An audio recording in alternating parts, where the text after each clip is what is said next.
Good afternoon, everyone. I'm Palak Khanna, Communication Executive from the Energy and Resources Institute, Delhi. It is my pleasure to invite you all to the national webinar on green budgeting and launch of Green Budgeting Portal. I would like to invite Dr. Pradipto Ghosh, Distinguished Fellow at TERI, to present the welcome address. Dr. Ghosh was previously with the Indian Administrative Services with his first posting in Pondicherry in 1971. He was a member of India's negotiating team at UNFCCC Climate Change Negotiation from 2001 to 2012.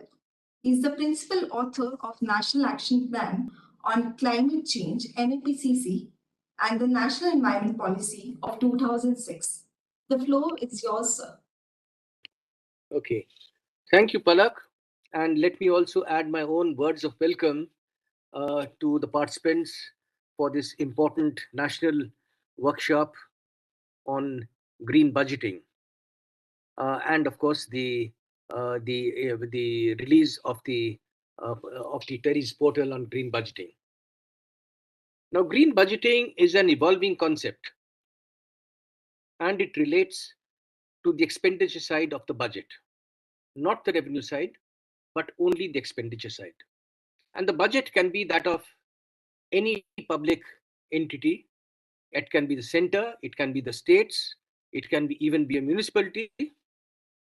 And the whole idea is to ensure that for each line item or each scheme, while we maintain the public policy objectives and the goals unchanged, we add, in addition, certain sustainability objectives based on one or more SDG goals.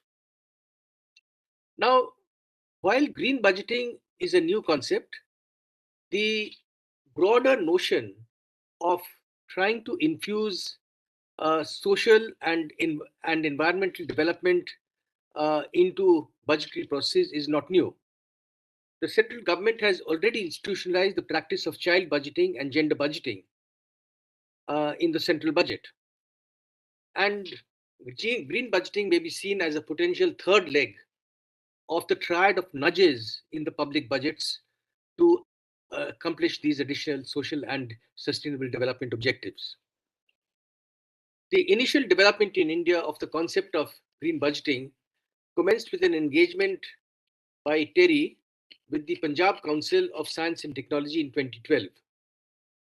This concept has been further refined, and now Bihar has already incorporated green budgeting in its state budget, and this is for the last 3 years budgetary cycles.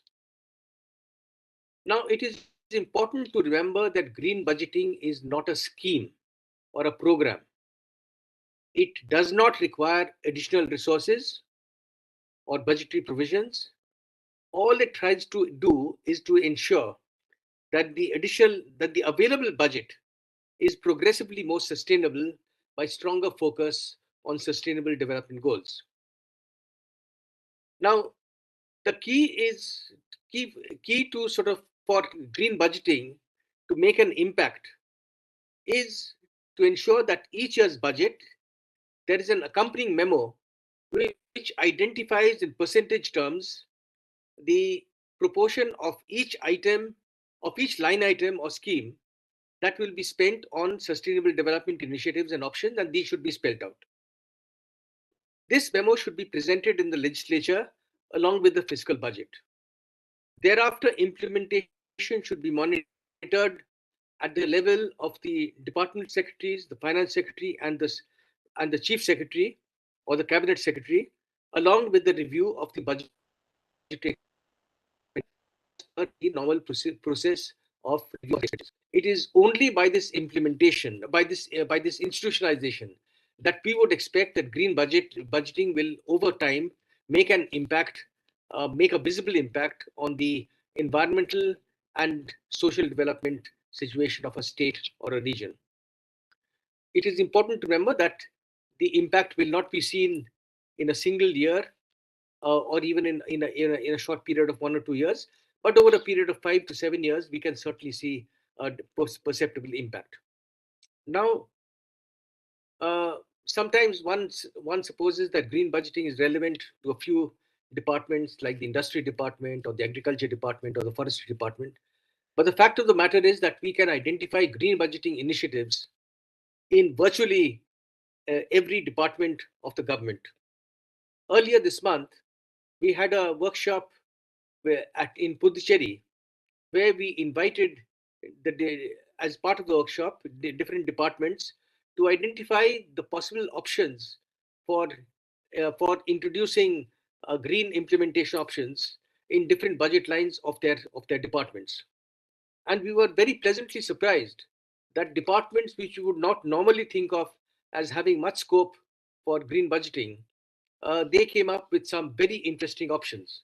And these include departments like the police, cooperatives, school education, and so on. They all came up with very interesting options. So, uh, with these words, I'd like to once again reiterate my welcome and then invite Palak Khanna to carry forward with the proceedings. Thank you very much. Thank you so much, sir, for your illuminating insights. It's my pleasure to take you through the launch of Green Budgeting Portal, introduced by Terry, for which I have a presentation to make.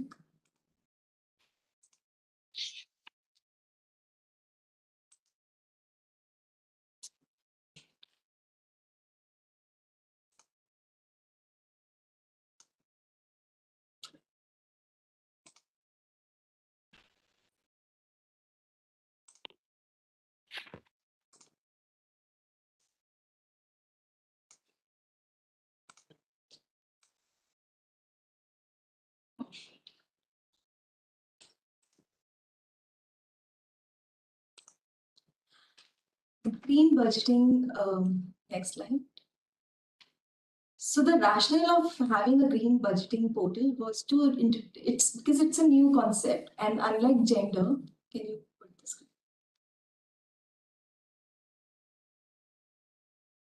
Oh, that screen.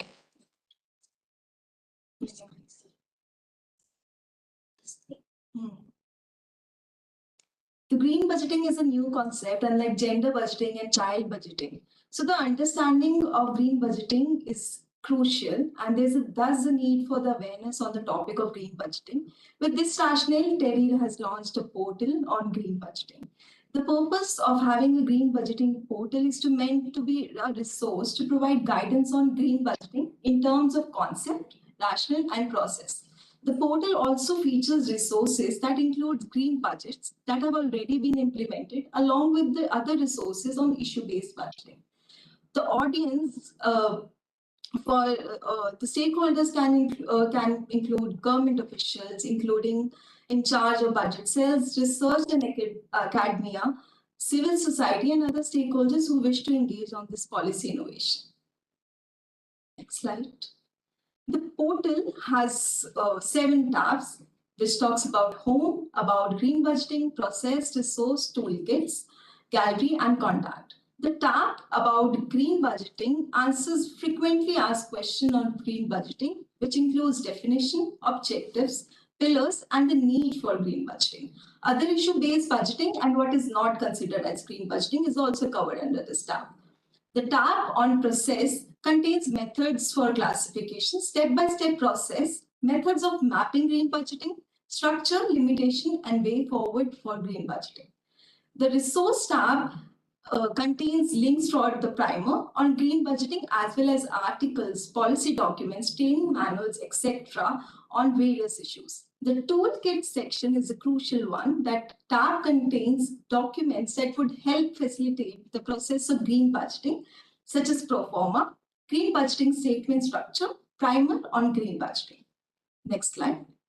And a complete overview of toolkit includes pro forma, which you can download in the various formats, Excel or the Word document for your ease of performing the activity, green budget statement structure, primer on green budgeting, and presentation on green budgeting for the further enhancement and for the training purposes. This video will take you through the portal first, and all the aspects that I've already talked about in the previous slide. This is how the portal will look. It will first have the introduction of green budgeting, And these are the frequently asked questions that include all the green budgeting questions that prominently asked. What is green budgeting? Why green budgeting is important? This is a mapping process. How to map green budgeting? These are the way forward. Resources like timer and other resources like research articles are also present in this portal. You can download it and refer for your secondary research or primary research. This is a toolkit which you can download, and any format you can, for your ease of access, we have provided various formats also. This is the gallery of the previous workshops and orientation session that we have already conducted in multiple states. This is the contact. If you need if you have any query, you can come back to contacts and contact Terry first. We'll take you through the portal now. We'll also provide the link in the chat box for your ease of to access. This is the green budgeting portal. You can scroll down. Thank you. We'll provide the link in the chat box. Now, I would like to invite Dr. Shelly Kedia, Senior Fellow and Associate Director, TEDdy, and Mr. Vivek Tejasvi, Deputy Director, Asian Development Research Institute, ADRI, to take us through the presentation. Thank you so much, Palak. I would like to share my screen.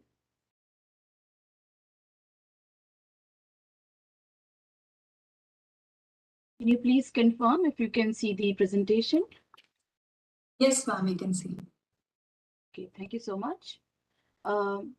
Thanks to all of you who are present here today, despite this being very close to the new year, and for many it's a holiday season. And it's heartening to see such a high participation rate despite the short notice for the event.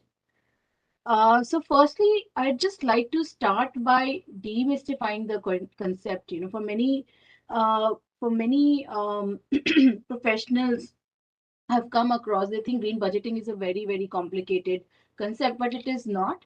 And I'd like to explain that with the help of an analogy. And this really is an analogy at an individual level, of course. So, we can start with a different goal on life, say towards eating, So say, for example, first, if my goal is tasty food and just like to satiate my hunger, so I may end up like eating a certain type of food. So, for example, samosas and kachori, which is tasty as well as it, helps me, kind of satiate my hunger. But then when I think, and when I evolve, I would like to say that, okay, I'd like to maybe go for healthy options, because health to me becomes a goal. And so I'd like to go for more healthy food. But then again, add another layer saying that, no, I'd just like to not be healthy, but I'd like to be healthy and green. So maybe I'd then go for organic food. So, so that is an analogy. And similarly, if we just take that to, the policy environment, we see that environment as a policy goal has been integrated more and more, and that is why budget being such a cross-cutting process, and a process which takes place annually, it is very essential to integrate environmental sustainability into that thinking, and every year into that cycle. So again, this is just something, if you were to again take an analogy, but at a household level, if you have a certain budget, and then, within that you identify, whether you have, kind of what are the components within your existing spending and, types, whether it's on transport, food and appliances, that goes towards environmental sustainability. So just that is, green budget is as simple as that. It really, in many ways, you can say that it is accounting, but it is an important accounting process. And we'll come to that more when my colleague Vivek, with whom we have jointly implemented this project, who belongs to ADRI, when he'll talk more about the example of Bihar. And we'll see how, even a simple accounting exercise can lead to more and more schemes of the government considering environmental aspects within their schemes. So, but first, in terms of the structure of the presentation, we'll take you through the green budgeting as a concept and process. Then we go to the example of Bihar. And finally, what could be the possible next steps? So in terms of green budgeting process, what we can understand, we can see that there are six main pillars of green budgeting.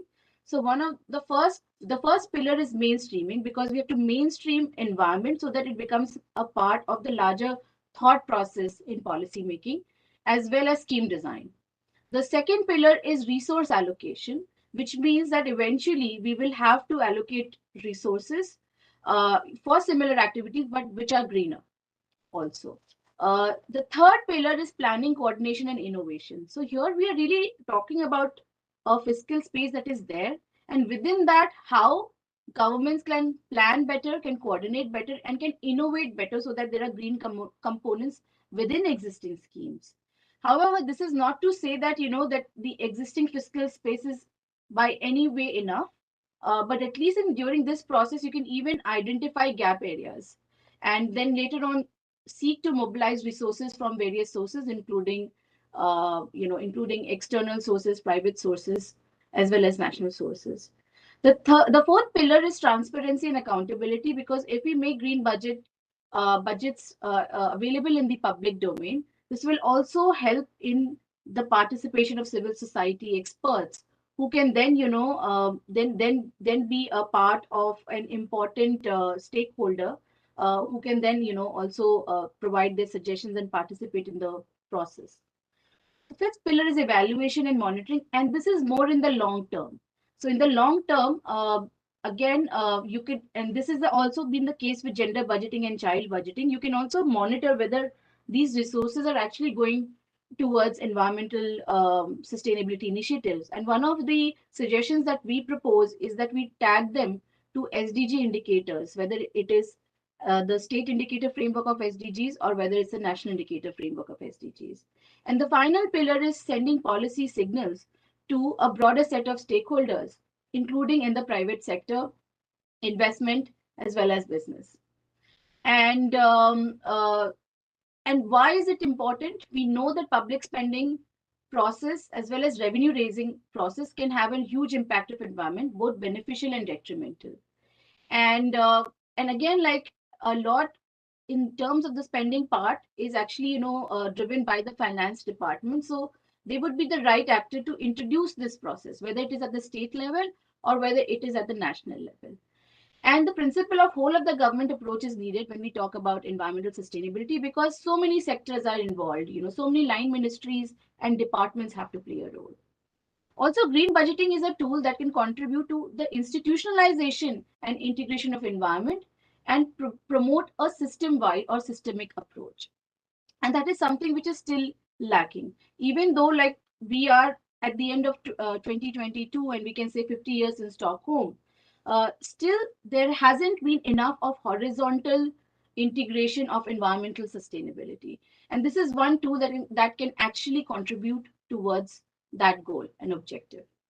When we come to principles of green budgeting, we lay down 4 principles of green budgeting. First and foremost, it is important to note that green budgeting is a bottom-up process. So it is not for organizations like TERI to say that, say, X% of your total budget should be green budget. But to begin with, this has to start as a bottom-up process, because a lot is actually driven by schemes that are actually implemented on the ground.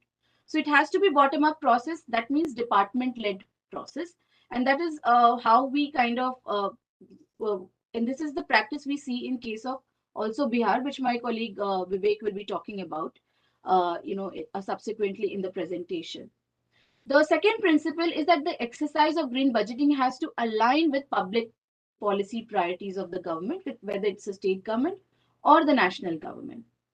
The third principle is that by involving multiple ministries, this particular tool would seek to promote innovations within the existing schemes and the existing fiscal space. So that's the third principle. The fourth principle, of course, is that institutionalization will also enhance transparency and accountability of resource allocation of the government, which is for the environment. So when we talk about green budgeting, and when we started this process, we started with looking at a lot of literature, that is centered around OECD, that is centered around the EU. But what we realize is actually the real good models already exist in India itself, and they are actually gender budgeting and child budgeting. So, in fact, in our first attempt, and when Terry first did a conceptual exercise for the government of Punjab, we really derived the conceptual framework and the operationalizing framework of green budgeting from these existing issue-based processes, namely gender budgeting and child budgeting. And so, if we can have, for example, at the union budget level, a dedicated statement that is for gender budgeting, a dedicated statement which is for child budgeting, then why can't we have one that is dedicated for environment? And so we have been advocating for this particular policy innovation, and our starting point really has been at the state level. So with Punjab, we had the conceptual framework, but then Bihar went out and actually prepared a green budget, and not just prepared a green budget as an independent study, but also tabled it in the Legislative Assembly. So that, in a way, is actually what we term as institutionalization. And so for the past 3 years, they've been tabling the green budget, and my colleague Vivek will be talking a little more about that in detail at a later stage. And of course, when we talk about green budgeting, it's also an opportunity to put in place an SDG linked process. So, like I mentioned before, eventually all these budget heads and department wise can be also mapped with the sustainable development indicators whenever the state, union, territory has in place the state indicator framework, and there's already in place, for example, at the national level, a national indicator framework. So what is green budgeting?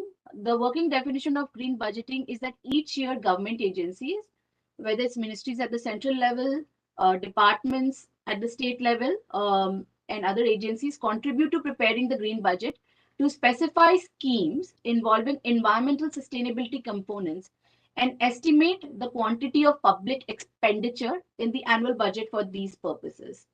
So for now, when we start this process, we say that it is largely expenditure based, it is scheme based or budget line based. It is gross budgeting. We're not netting out non-green expenditures. Getting ministries and departments, the primary aim is to get ministries and department to engage with the topic of environmental sustainability with respect to the schemes they are implementing in their ministries or department. And again, we also get a lot of question, how is it different from climate budgeting? In many ways, one can say that climate budgeting is a subset of green budgeting. Because when we talk about green budgeting, we look at all the environmental related SDGs, including SDG 13, which is on climate. So again, this is just to re-emphasize that green budgeting is can be scheme based. In fact, that in a way is a good way to go about it, because again, a lot of the schemes are implementation based, and that is where you can actually focus on implementation aspects. And most of the line ministries or department actually carry out implementation. So while, for example, the environment department or the environment ministry is more regulation based, and they come up with guidelines, much of the implementation really is with line ministries or departments. And that is why we emphasize that green budgeting should be scheme based. And when we talk about the budgetary process, and when we talk about allocation for various schemes, which is the green box you see in the center, that is where green budgeting should be plays an important role, and the thinking around green budgeting and allocation to specific subcomponents of existing schemes needs to be done. So these are just illustrative themes for green budgeting. I mean, this is from our exercise in Puducherry, but also going by the Bihar experience and Punjab experience. So a lot of these are usual suspects which come in the domains of renewable energy, energy efficiency, green infrastructure, water recycling, sewage treatment plants, waste management, disaster risk reduction, forestry and green cover, ecotourism, agriculture, water harvesting, waste management. But also, we need to include different types of activities, including research and studies, clean technology development, environment education awareness, energy audits, water audits. So this is just some illustrative themes, but then they could be again very specific to the state and needs for environmental sustainability. And this is just a list of illustrative activities. So, of course, like even in case of Bihar, we found that most of the schemes fall in the first category, which is a program and scheme implementation. But then some also could be under regular operation and maintenance of existing green schemes, capacity building, skilling, research study, policy action, even pre-investment study, demonstration project, investment project, education and curriculum development, information education and awareness, risk management, including, for example, crop insurance, technology and infrastructure, subsidies for green activities, information instruments, clean technology research, as well as sustainable public procurement. So at least this is more from the Bihar experience, where we feel that 12 out of the 17 SDGs, 12 have very strong components through which schemes could be kind of mapped. So these are the environmental SDGs, which have some strong component of environment that could be mapped against various schemes. And in terms of the method for green budgeting, the first step, of course, is to engage with stakeholders, which involves preparing material for orientation and consultations and preparing a pro forma. All this is available in the green budgeting portal as well.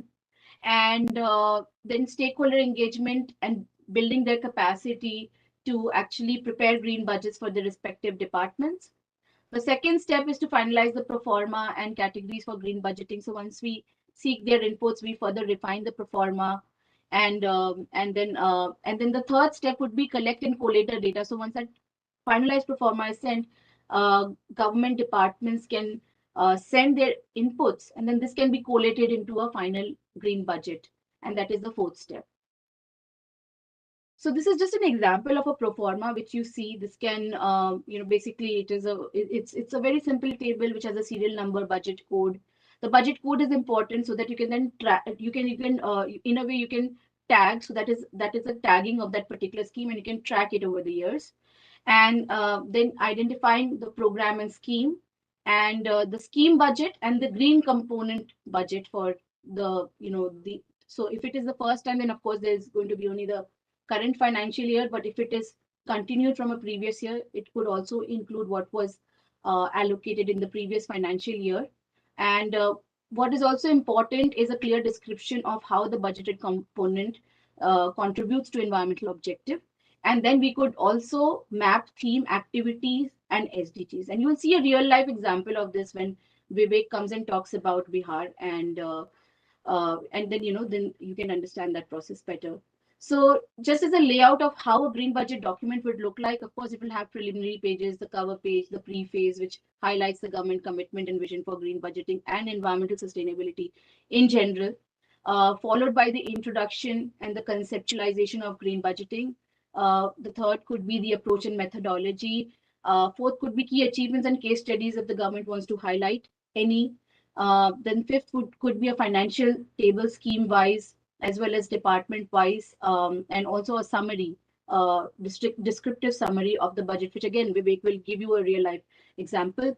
And then we can map schemes, which will, the mapping exercise itself will include activity mapping, theme mapping, as well as SDG mapping. And the tabulation under, well, you could use 6 category or 2 categories as is in gender budgeting that is there. And the detailed annexures, which is the detailed tables received from various departments.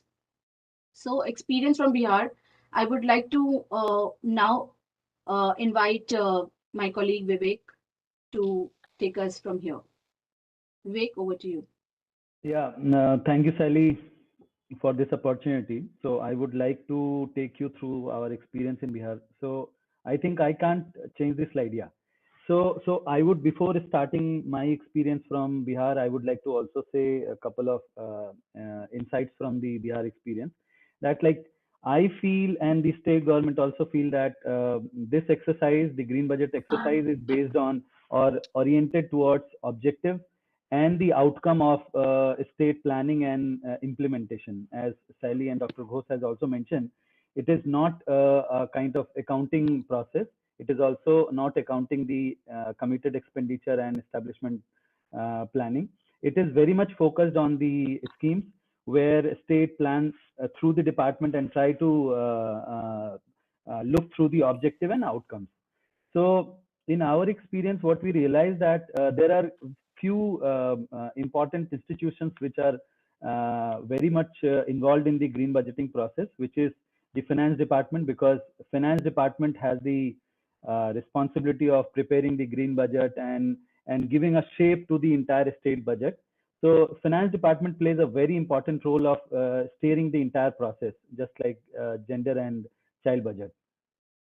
There is also a very important role of planning department where the outlay of each year budget is been communicated through the planning department. So they also have this kind of a participation to orient certain initiative toward the green or toward the other issue based approaches of the state government. And especially in state like Bihar, where we try to successfully execute this green budgeting exercise, was also because of their flagship scheme called Jal Jeevan Haryali Mission, which was launched in 2019. And that gave us very clear-cut outline of how we can go ahead in Bihar.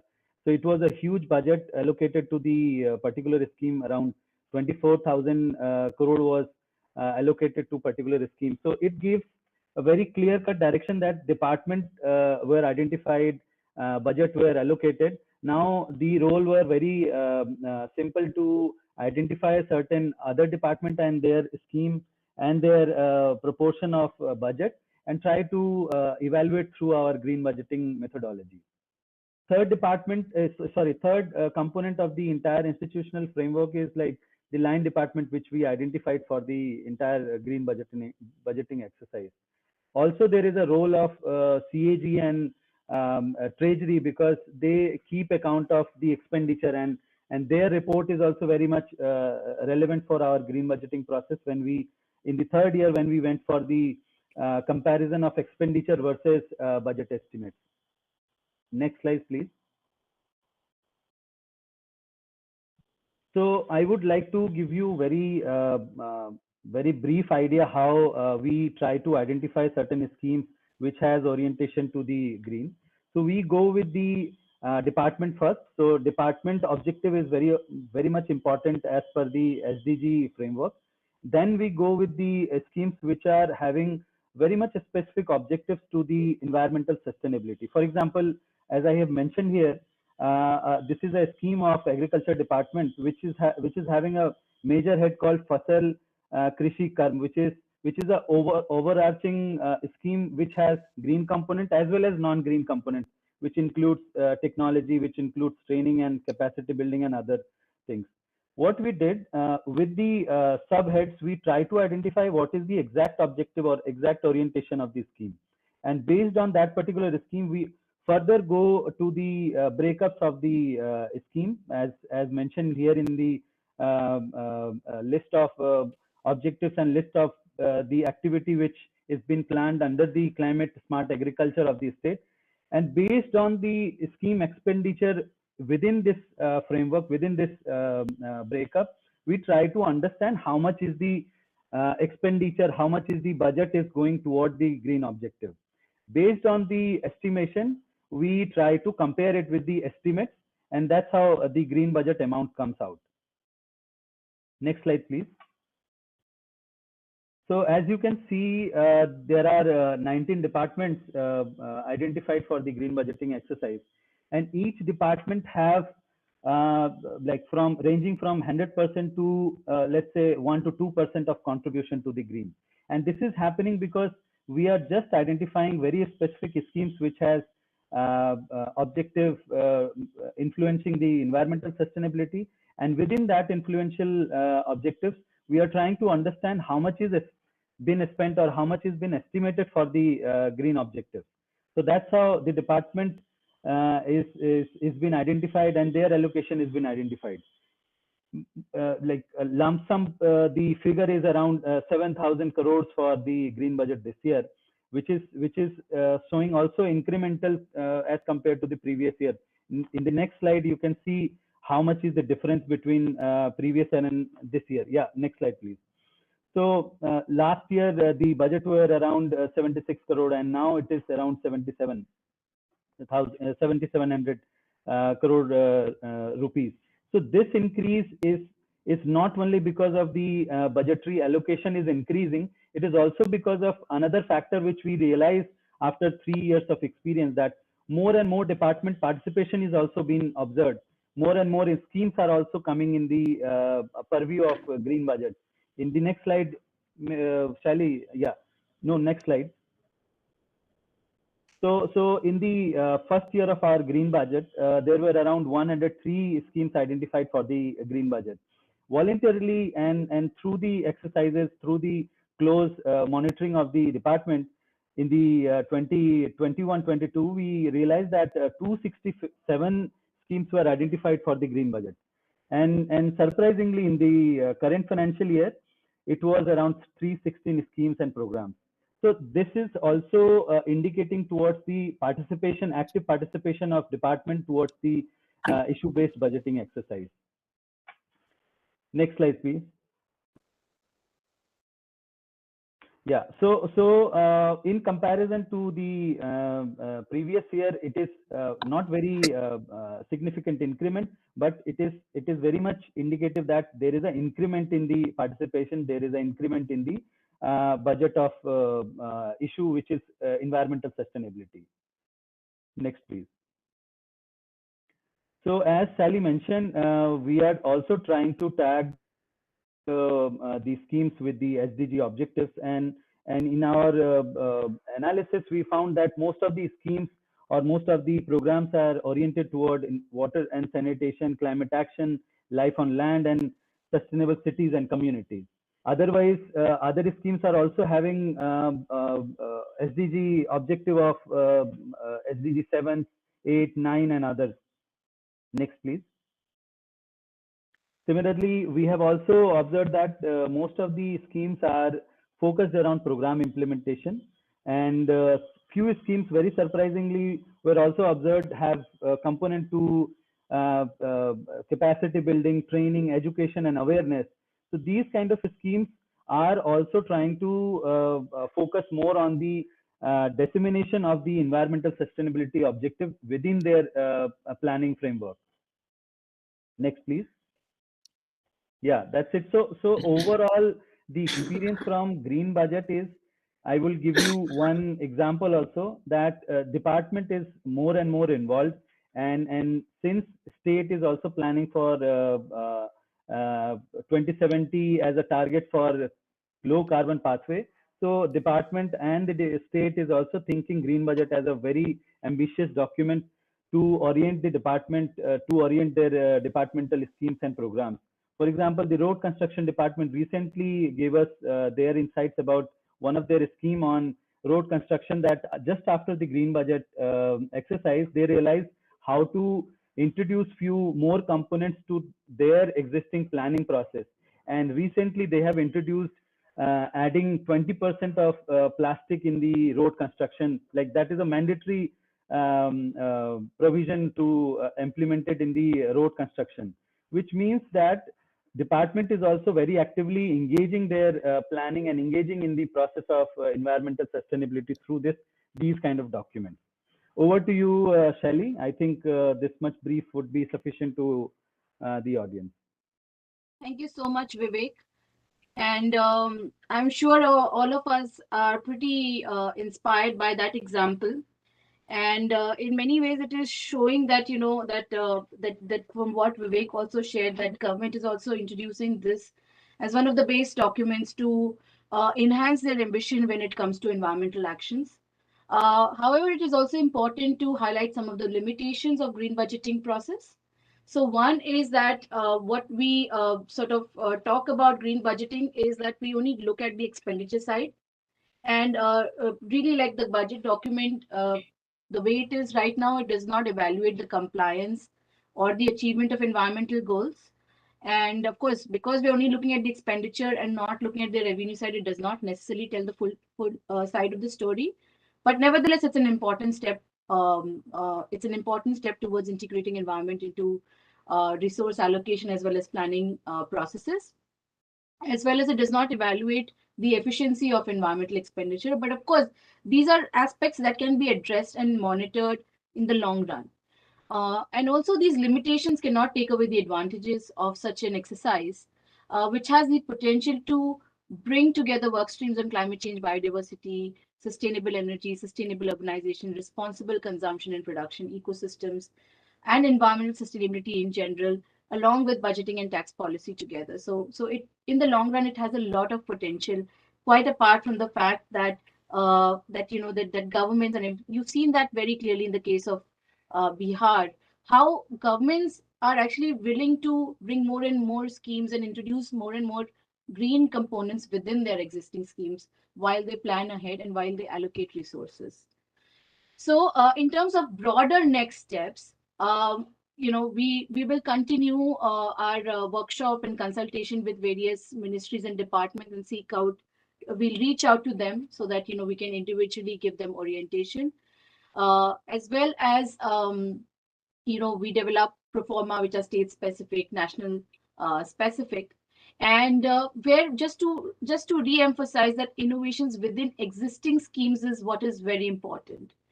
And the most important, though, is the institutionalization. And you've seen how Vivek laid it out, how what is the role of different actors, including the finance department, planning department, the state legislature, line ministries, of course, as well as the audit agency. So again, there are lots of studies and independent studies on green budgeting, but one can say in many ways that that Bihar, in many ways, at least, is the first government first state in India that has given it the teeth, involving the legislative assembly.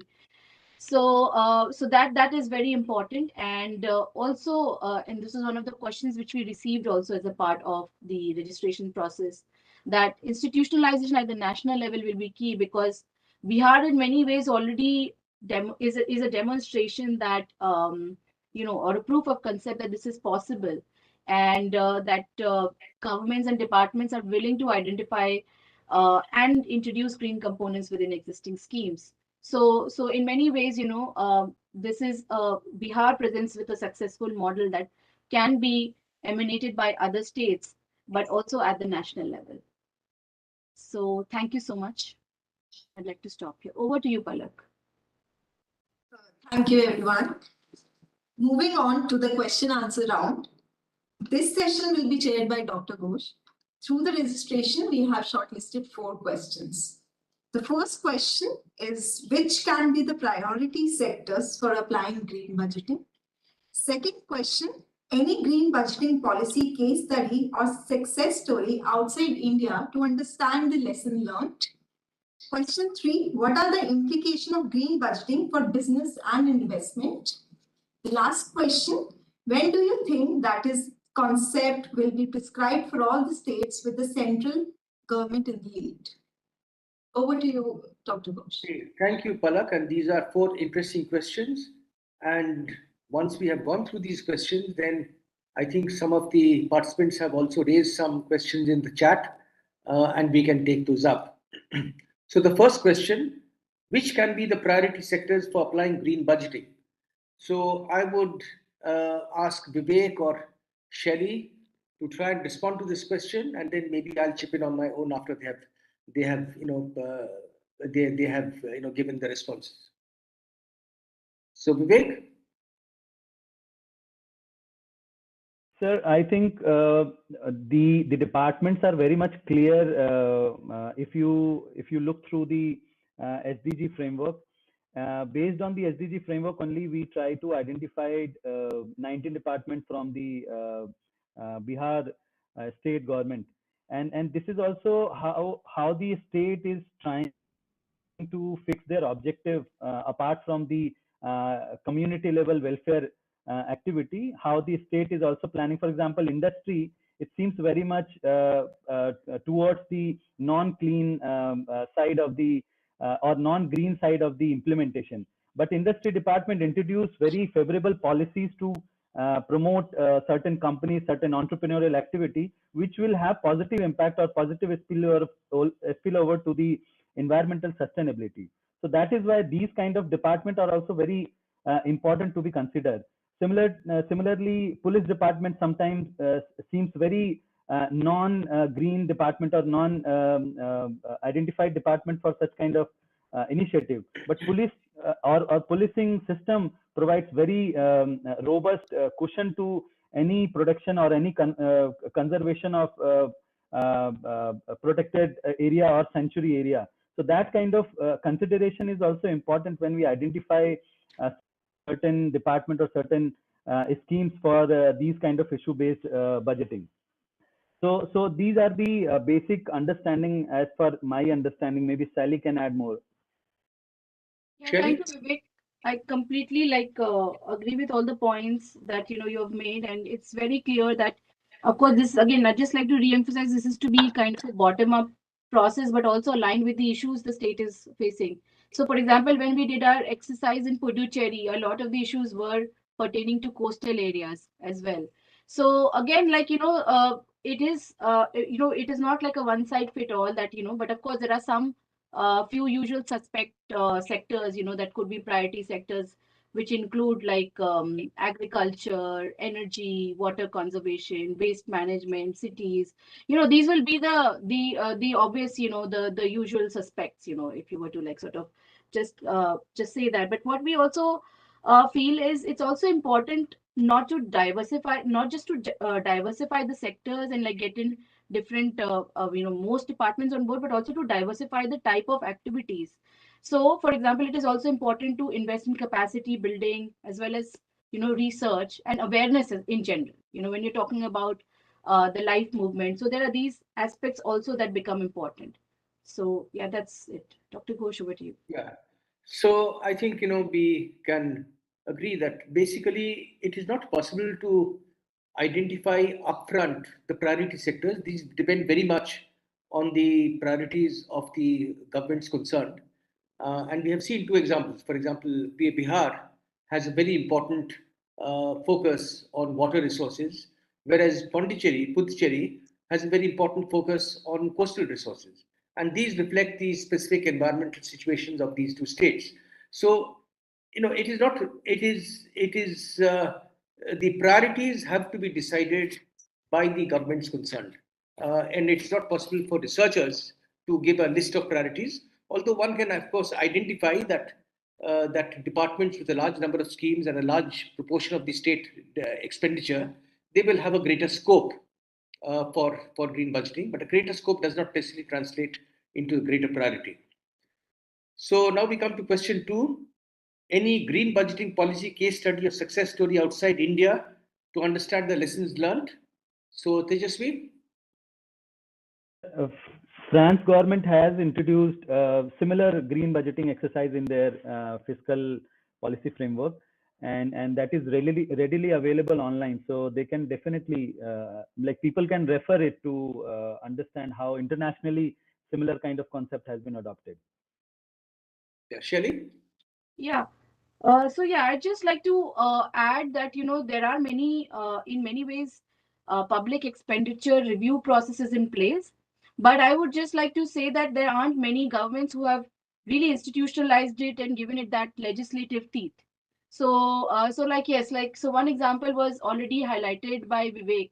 But what we see in India is that there are some studies, but they are studies actually. It's not like an institutionalized budget process. So in many ways, I would say that even for international government, Bihar is a very good example and a case study to follow, because I would say that even as compared to France, this is more comprehensive in terms of mapping it with SDGs as well as themes, as well as the type of activities, and very detailed. If you look at the green budget document, in fact, for the past 3 years, the Bihar government was preparing it in Hindi, and this is the first time it has prepared it in English. And I would really encourage, and there are some questions I can see that you will really like request the participants to go through the Bihar green budget document in English, which has been prepared in English for the first time this year. And this is a very good model, actually. Yeah. So the point is that yes, there are some in international examples, but but the Bihar example is a very good example for the international community as well. And we are all in a learning process together. The green budgeting process is something that is evolving, and the evolution may take different forms in different jurisdictions, and this is this is only natural because different jurisdictions, different governments will have different priorities and objectives with respect to sustainability, and their budgetary process and budgetary practices will also be different. So the precise institutional form which green budgeting may take in different jurisdictions, they may vary, but we can certainly all learn from each other. Now we come to the third question. What are the implications of green budgeting for business and investment? So Vivek. Sir, may I request to repeat the question, please? I couldn't hear you. Question 3. What are the implications of green budgeting for business and investment? Sir, I don't see any negative implication for any such kind of institution, but I see very positive mindset and positive outcome of this kind of exercise, because I keep hearing from the state government and from top officials only that how this is providing very clear understanding how the 2070 target is also financially can be looked through, how budgetary provisions are already been identified, which can be re-evaluated or maybe re-planned for their ambitious targets, such target like 2070 low carbon pathway. So I see very positive outcome, positive spillover of such kind of document. Right. Shelley? Yes. So I just like to say that yes, the green budget is largely a state-driven or a government-driven process. But I feel that governments went through such massive expenditures, and this comes to the sixth pillar of green budgeting, which is giving the right policy signals. So if government constantly through such measures gives those signals to the market, then I'm sure they'll come on board as well with additional innovations from their side. So and now with this increased focus and increasing focus on even measures like ESG, I would say that if all governments across the world start implementing green budgeting, there is no way to see that why business and investments won't change their practices or come up with more innovation. Thank you. So I think the bottom line is that governments are, in respect of many different products in the market, major buyers, in each market. And if government purchase patterns shift in line with green budgeting,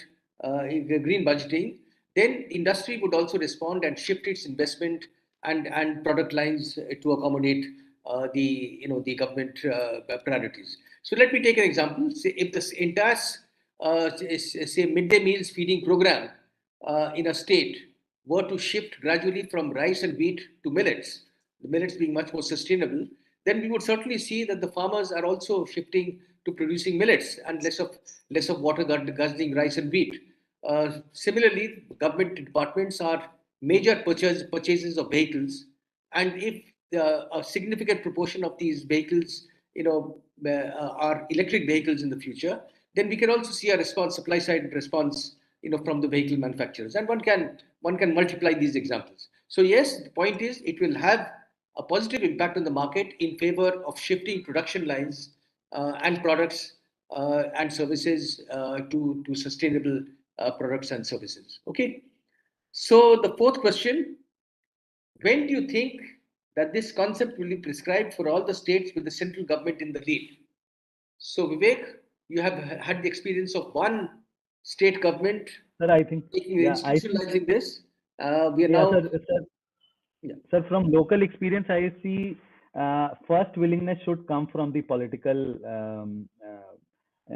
institution, and especially the leaders are the first vocal person to push any such kind of policy. These are visionary documents, as in Bihar, just because of vision of the that time finance minister Sri Sushil Kumar Modi ji, this visionary document was implemented. So I see if national government political willingness, or institutionally if finance department or ministry of finance push this idea, definitely this will be very smoothly disseminated across the state, across the union territories. Yeah. And Shelley?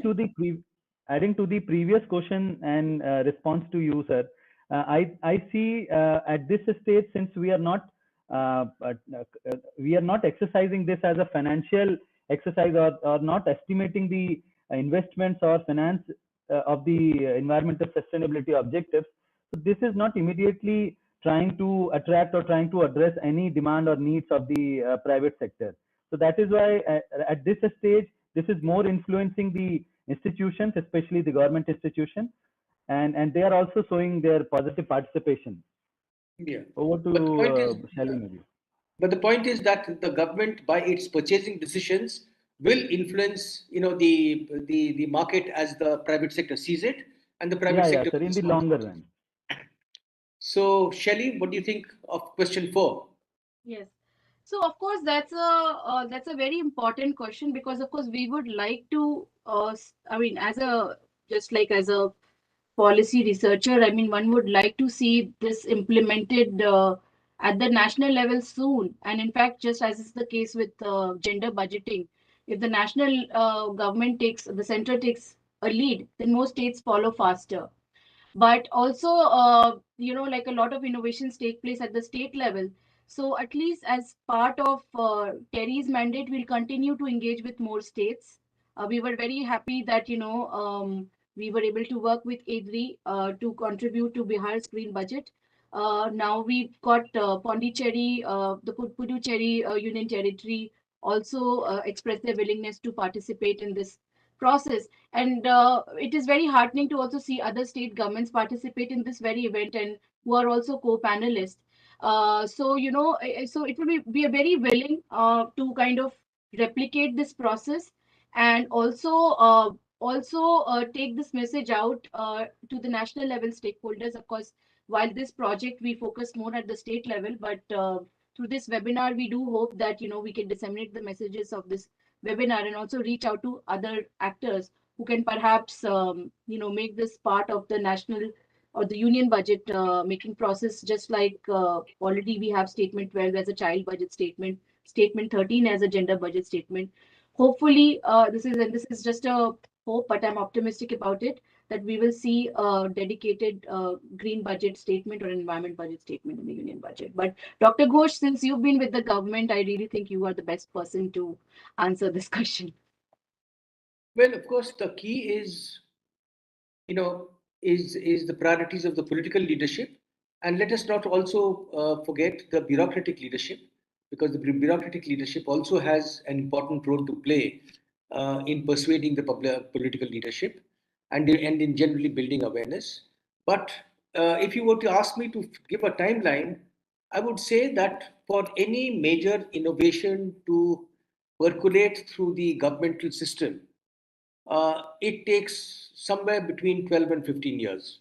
So I would expect that within a period of 12 to 15 years, the practice of gender budgeting would have become mainstreamed across the central and state governments, and possibly even many of the municipalities. But yes, it doesn't take it is not a matter of 1 or 2 years. 5 to 6 years, we will see definite progress. In 5 to 6 years, we will also see definite impacts on the ground. We'll start to see shifts in in processes and products. But and between somewhere between 12 and 15 years, I think we can expect to see that the entire country is on a path of green budgeting. But that depends a great deal on the political and bureaucratic leaderships. So we have gone through the 4 questions, and now Palak, you will identify the questions from the government participants. Yes, sir. Thank you so much, everyone. Now I would request the government representatives in the event to ask further questions, if any.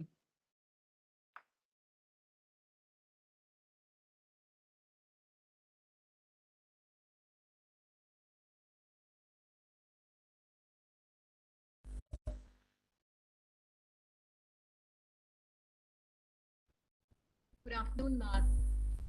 I'm Special Secretary Finance from Jharkhand. Sir, thank you for the taking us through the Green Budget Initiative. I had a question and put it in the chat box also, that we do outcome budgeting for 11 departments, and they are connected to the SDGs. So our process of making the preparing the budget is an online process where already all the allocations, the outlays are now connected to the SDGs with respect to 11 departments. So we would, in fact, I'll go through the document, the Bihar document, and also we would like to seek help to use the data that we already have because they're connected to the SDGs, and then prepare a document of these 11 departments first, and then get more people on board, because most of these departments like agriculture, drinking water, urban development, they're all already there on our outcome budget platform. So that is the question that I had, that wherever you're working in Pondicherry and in with Punjab, are you kind of looking at connecting outcome budget with the green budget? Vivek and Shelly. Yeah, Shelly, go ahead. Yes, I think that would be a very ideal situation wherein one can actually link even the outcome budget. So if Jharkhand does it, and we'll be happy to assist you, in that process as well.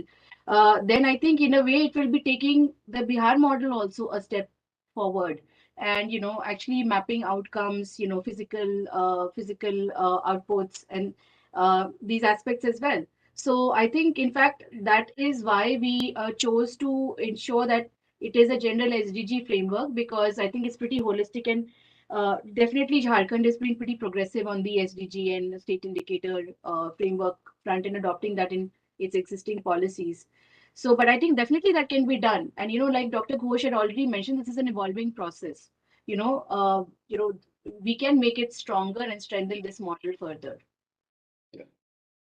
Yeah, it's a process in which we are all learning at the same time. And so this is a very useful suggestion from the Special Secretary of Finance in Jharkhand. And certainly, I think we can take this forward as we work with more states. That is, not only identify the percentage of particular budget lines which go to defined SDGs, but also what are the outcomes that we expect out of this shift of expenditure within these budget lines. So it's a learning process for all concerned, and I think we can the methodology of green budgeting can also evolve further, and we would be very happy and grateful if the Jharkhand government also sort of comes on board with this initiative. I'll mail you and then we'll. May I, Shelly? Yeah, Vivek, yeah, go ahead. Yeah. So, ma'am, actually, I had a meeting with the Principal Secretary, Sri Ajay, sir, in the Jharkhand government, and I had explained already the entire process of Bihar, what we adopted in green budget, and what you are saying exactly the same approach we adopted in Bihar also, because the outcome budget gives you much clarity of how much they have achieved through their scheme, through their department.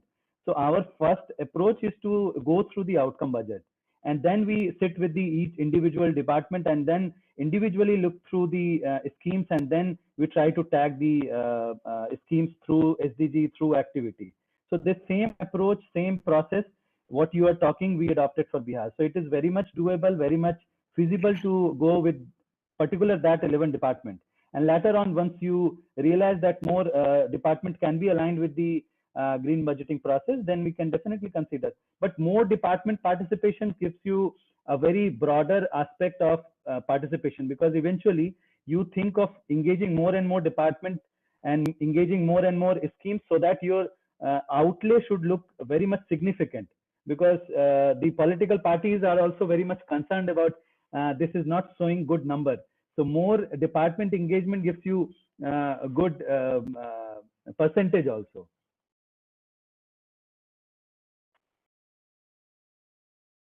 Yeah, Palak? Get in touch with you. Yeah, sure. Few hand raised. Yes, sir. Thank you very much for this opportunity. And I'm speaking to you from Karnataka, and we are a state government organization and dealing with environmental management and policy research. And we have by now already developed a greenness tool, in the sense that we can assess any scheme of the government on that tool in order that its greenness could be improved. Which is conceptually different from what today's webinar is discussing, where the environmentalness of schemes, or having additional schemes or activities that promote environment are being suggested. So environment appears to be yet another vertical. Conceptually, as we are trying to formulate, is to green all activities by design.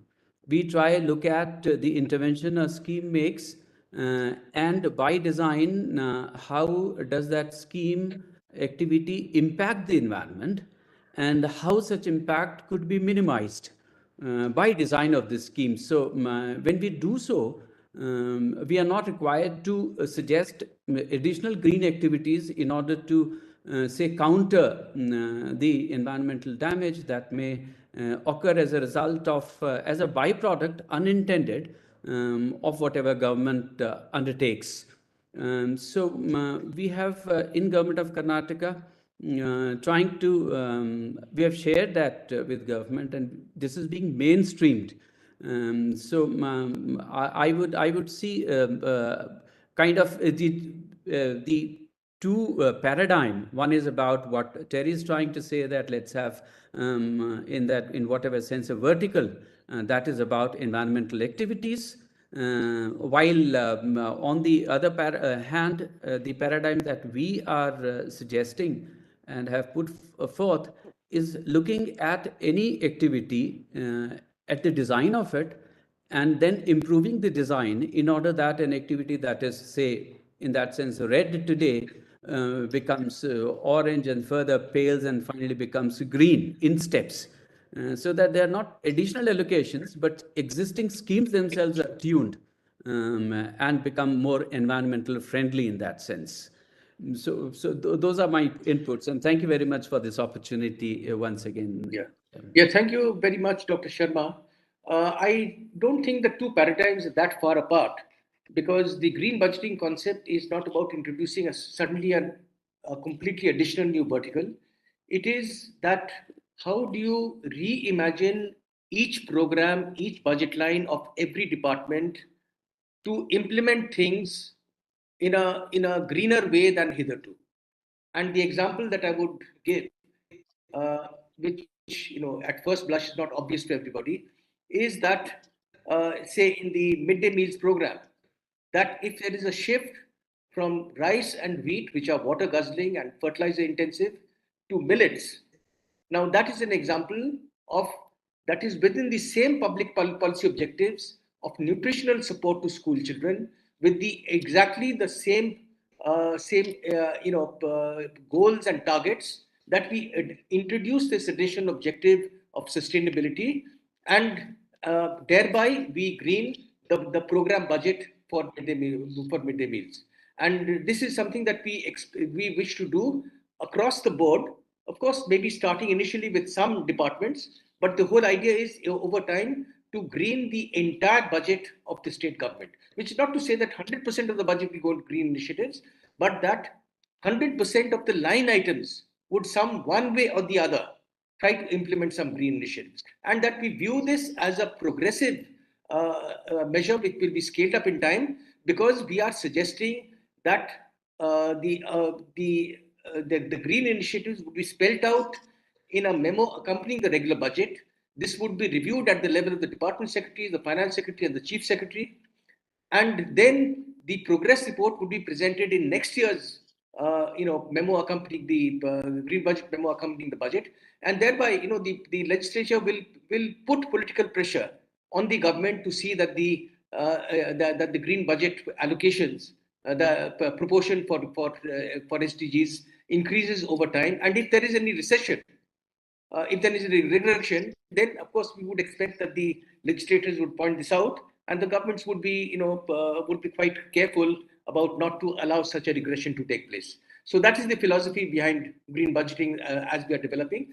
But we see that yours is the paradigms are not that far apart, and we certainly see that your approach is very much a complementary approach to what we are doing, and we would very much, welcome a collaboration between Empri and Terry in carrying forward this whole concept. Thank you for your response, sir. Are there any other questions from the representatives?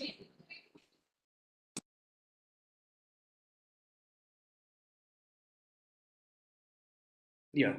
Sorry, I just wanted to read out a question because it does seem to be from a government representative who's actually joined as an attendee. This is from the government of Odisha, who's also in a way like come out with a climate budgeting statement. And her question is, why can't we have a uniform methodology? And can we like have a uniform methodology at the national level? And can Terry sort of lead that process? Of course, we'd be happy to lead that process. I just want to say that yes, even the Odisha climate budgeting exercise is a very commendable one. We do understand, though it is like in a form of a study, we didn't get any clarity as to whether it was presented in the Legislative Assembly. But more than that, I think it is a very good framework as well. But the reason why we use the SDG framework is that at least when we started with the Bihar exercise and the whole ambit of Jal Jeevan Haryali mission, which Vivek very rightly pointed out, that really in many ways the SDG was a more holistic framework to take than just the climate framework. Because again, when we talk about climate change, and when we can while we can get many sectors in board, but then again it mostly talks about mitigation adaptation. So, but Dr. Ghosh also, I'd just like to request for your comments as well, because this is just a comment that's come from a government representative in the chat box. Yeah. You see, I think we will evolve to a standardized methodology in due course. But at this point in time, we are in a learning phase. We would encourage different state governments to come on board, and we will review their experiences and gradually evolve a common methodology which works, for a range of state governments and the center. That this learning process and gradual involvement of more and more state governments and central government departments, we feel that this is the way by which the concept of green budgeting will get institutionalized over a period of time. Now I see that Dr. Paritosh Tyagi has a question. Dr. Tyagi? Yes, sir. Thank you very much for giving me an opportunity to speak. First, my compliments to you and your team. Very well explained. But the kind of doubt that the Karnataka representative had, and you said that the difference between the two verticals is not so much. I wish to comment a little on that. My personal feeling is that planning precedes budgeting, and the choice of strategies and choice of what kind of schemes should be taken up is done at the planning stage. Therefore, like a green budgeting, there is a great need to have a process and procedure for green planning. Once that is done, then those schemes will keep on increasing. That will lead us more and more towards sustainable development goals. Right. I think Thank you. the point is well taken. And actually, if you look at the flow sheet that Mr. Vivek had put up, he had a clear role for the planning department of the state in the formulation of plans and schemes. And I completely agree that the concept of green budgeting should not be an afterthought, should not be an add-on, but it should evolve right from the planning stage itself. So thank you very much for this intervention. You're welcome, sir. Yeah. Can I just add, very much, it has to be complementary. And in fact, it is really only in the initial stage of the budgeting that it appears to be more of an accounting exercise. But the idea is that it has to be planning first and then, resource allocation. But completely take your point, and I would say that, again, even responding to DG Sharma from Impri Karnataka, I mean, I would say this as complementary approaches, not at all like, it has to work together, wherein we can actually strengthen the planning process, and that in the sense can strengthen the scheme design, and then of course resource allocation. So yeah. Any more questions from the representatives?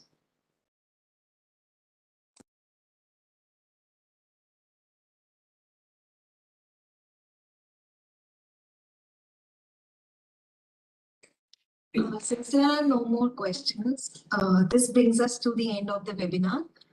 I would like to thank all the participants for joining, especially Dr. Pradipta Ghosh, Dr. Shelly, Mr. Vivek, Mr. Subhashish, and Mr. Kritika and my fellow colleagues for their entire support for this webinar. Thank you. Thank you very much indeed. And we have a number of questions in the chat. I think we may not have the time to address them all, but what we would try to do is separately, the TERI team will try to separately respond to all the questions in the chat. So thank you all very much for your participation, and we look forward to your involvement as we carry this process forward. Thank you very much indeed. Thank you, Terry. Thank you so much, everyone. Thank you.